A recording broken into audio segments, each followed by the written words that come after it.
there's a few trends I'm starting to see, and it just really just hit me at the last moment, like where I was like, wait a second. Okay, so there's if you are the working poor, which are young, you likely have migrated to an area of about 100 to 200,000 people and greater. Many of those places, the larger they get, the less likely, and the more blue the city is, the more Democratic Party the city is, the less likely it is to have the requisite number of police officers to police the city.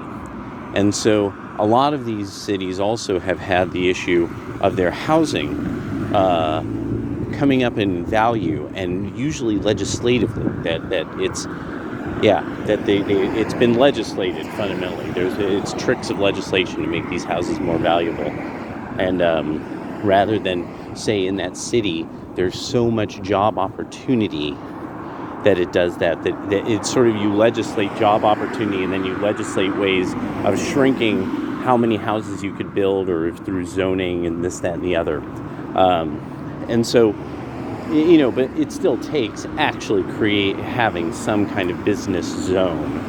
And so some areas, of course, have completely naturally gotten people to move there. They're usually cities that are historically around, there's a reason for people to go there. Lots of industries come together there.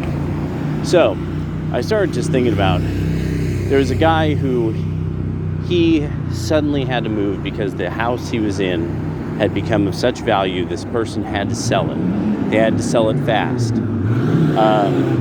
And then he was like, well, because of the difficulty in finding a place, what he's going to have to end up doing was moving back to Northern California, where he was from.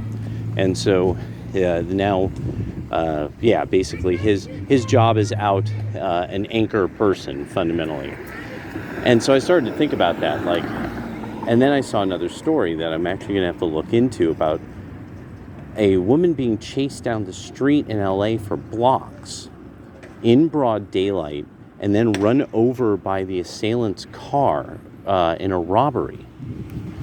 And it started to hit me when I started to think about the latest BLM stuff.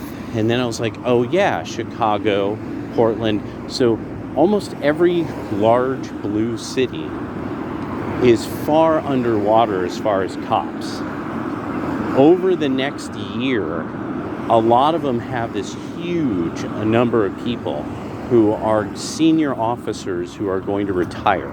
A large enough group that they lead a group of more people who then have more officers under them. So it's a pyramid. And you need that experience to tell the rest of the pyramid what to do, and it's just the way that the order is. And so these cities are underwater in this way. They don't have senior trained people. They're not hiring. They can't get people to hire.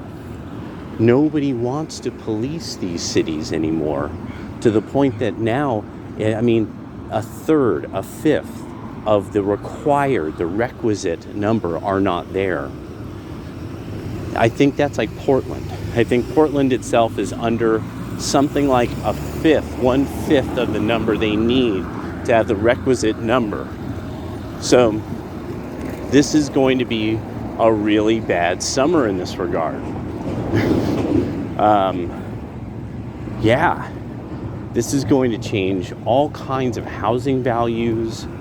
This is going to change all kinds of political stuff if this gets real bad. And the bleed wound has already started. Remember, people who could move have moved. So now the bleeding just gets worse but we'll see if this trend actually does pan out this way. This is a potential trend.